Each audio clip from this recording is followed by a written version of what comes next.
And I was hoping that Keri would be here to comment on this particular thing, because I'm sure she would be absolutely disgusted by it if she hasn't already seen it. I'm actually sharing my tweet, but so this was a spot on MSNBC where a guest says she wants to make sweet love to the SCOTUS leaker, the person who leaked the documents regarding the Roe v. Wade being overturned. And I just want you guys to watch how this progresses and what happens with this panel. It's Lord, pretty shitty.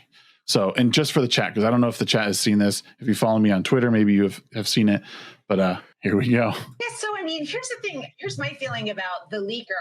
I would like to find out who the leaker is, so I could make sweet love to that person, because that person is a hero to me. You laugh it up. If the leaker, a lot of people are saying it could be a conservative. If the leaker, wait, hold on, wait, I gotta do this. You serious? Like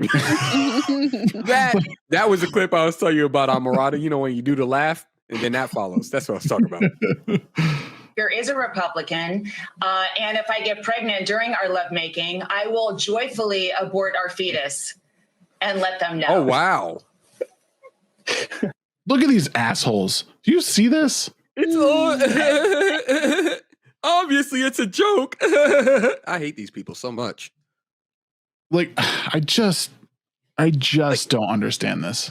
The left can't meme. The left can't comedy. The left can't even left. It's abysmally embarrassing just seeing anything they talk about at all, because every time they say something, it just makes me like, it takes away 17,000 hit points and I only have like 6 to begin with, like every single time. Right. It just irks my nerves every time when they talk. I just die a little. That's less soul for Amorata to consume, and that's I'm also hungry. what makes her mad. Like, I don't know. This bothered me for so many reasons.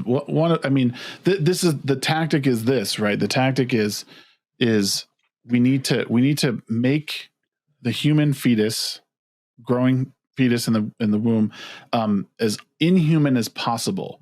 So right. You can make jokes like this. And so you don't have to worry about people judging you for vacuuming out the potential human life. And it's the most repugnant shit that you could come up with. Like these people laughing at a joke like that. Oh, I want to have sex with a MAGA person, and hopefully they can't even tell a joke well, you know, they can't. I heard somebody make an argument about I guess to pretty much having having a kid or birthing a kid, or you know, like baby or whatever.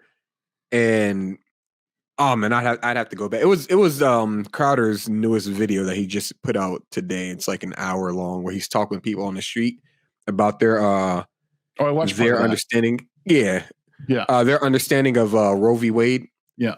And I watched it because I have a general understanding of what it was, but you know, after hearing the conversation so many times, I have like a way better understanding of what they're doing, and right. I agree with it in the sense that they then they take the power from the federal government and give it to the state, which is something that I've been saying for the longest. Like, get rid of the federal government so that people will realize, oh, we don't need this the federal government in order to survive. And then, you know, they deal with their state. And then from there, they go to the counties and then to the cities. And then, like, you know, just breaks it all the way back down to like the few people in every, I think, what is it? Like statistically, there's only like most people will only have reoccurring encounters with the same, like maybe 30-ish people, 30 to 50 people throughout their entire life. You don't need. It's a small number, whatever it is. It's a very small number, but you don't need to have the same laws and regulations enforced on you here in Montana, for example, that are happening to somebody over in to do with us. Yeah. It makes no sense to me. Well, that's what social media has done. And I've talked about this with my community for a while, that that the internet, Facebook, Twitter, Instagram has made people believe that every single thing that's been going on, like everything that's going on in the world pertains to you.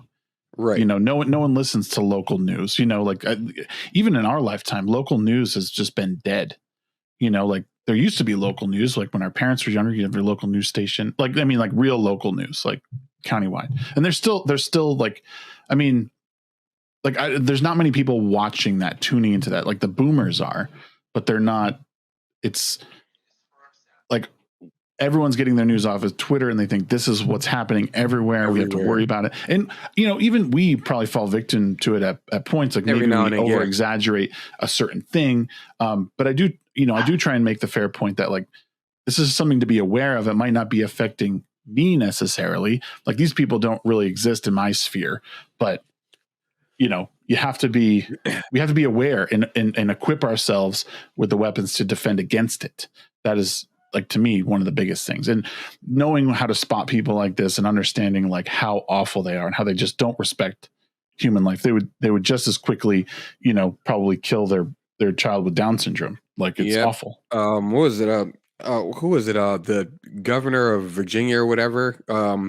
Having that clip is still floating around where he's talking about I think it's like some little interview or whatever where he's saying, you know, well, if the baby is born, or if the fetus is born, becomes a baby, we'll make sure that the baby is, you know, nice and safe and secure and stuff like that. Then we'll sit down and have a conversation with the mother about what we're going to do, what the next step was. Obviously talking about abortion post birth, which makes no sense. First off, that just does not it doesn't register with me at all. Like that's death at that point. That's not even just like, you know, abortion. That's just death. It's just murder. That's all it is. Straight up murder. It's euthanization by way of like laws and regulations and stupid medical choices and stuff like that. But I just remember what it was that I was talking about as far as like the bit that I was referring to with like Crowder, where someone said abstinence doesn't work, and it's like, no, abstinence does work. You just don't put it in anything. You're like, the dude's argument was abstinence doesn't work because, you know, that's you not having sex, and if like what happens when you do have sex? It's like, I mean, like that's the thing about abstinence. It's not having sex. If you don't have sex, you don't have to worry about getting pregnant. Right. It's relatively easy to understand. Now, yes, there are, you know, situations that may occur, anomalous situations where, you know, there may be a rape situation or something like that. There might be a drunk night or something, and it ends up turning into a one night stand, and it wasn't planned at all. It just happened, kind of thing. Well, here's the interesting thing about that, and like, and I'll just when people were talking about that, as like even in the cases of rape, and I think. Again, I'm to be clear to people watching, I'm a safe, legal, and rare person. Like, I think it should be available, but in rare cases, it should be safe to do. I certainly don't advocate for that sort of thing. I advocate for using birth control and, you know, abstain when you can. Obviously, that's not a realistic thing, but I was listening to some people talk about even like the rape and incest and, you know, that argument. But like in the case of rape, they were talking about like even the pro-life argument is that it's still a life. And even though it may be, you know, something conceived out of like malice, like you still have like an obligation to that potential human life, right, to bring it into this world and give it a good life. And it was so, like, it was hard for me to hear that.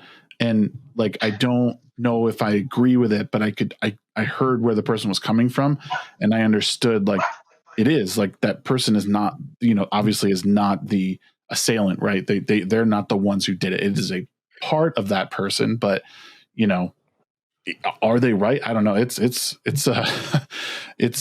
of those heavy things that I don't know. I don't think I would ever advocate and say you should keep it. You know, that's obviously it's the choice of the woman at that point, especially how traumatizing that thing would be. But I understand it, I guess, is where I'm coming from.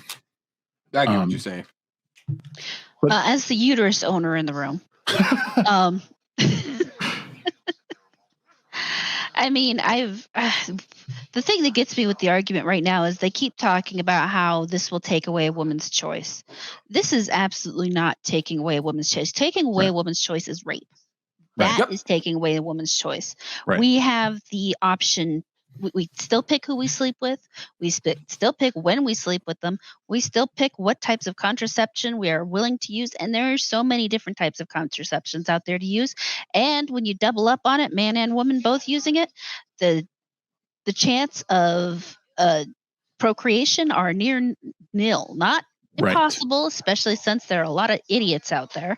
Right. But in the end, you are not losing choice. You're just losing the option to kill or progeny. Right. And I kind of agree with you in the terms of safe, legal, and rare. I do believe there are potential situations where it might have to be done. I also don't believe that it should be a form of birth control. Right. Yes. So the more important issue is the education behind it. Again, this is why being present in your kid's life and teaching them. And again, I'm okay with sex education in high school. I think it could be very useful because, I mean, hell, raging hormones as a teenager, if you have the right curriculum, it could be really helpful in stopping a lot of these teen pregnancies, especially in inner cities, if it's done properly. You know, we didn't have any. I grew up in small rural town, Connecticut, and we didn't have any of that stuff.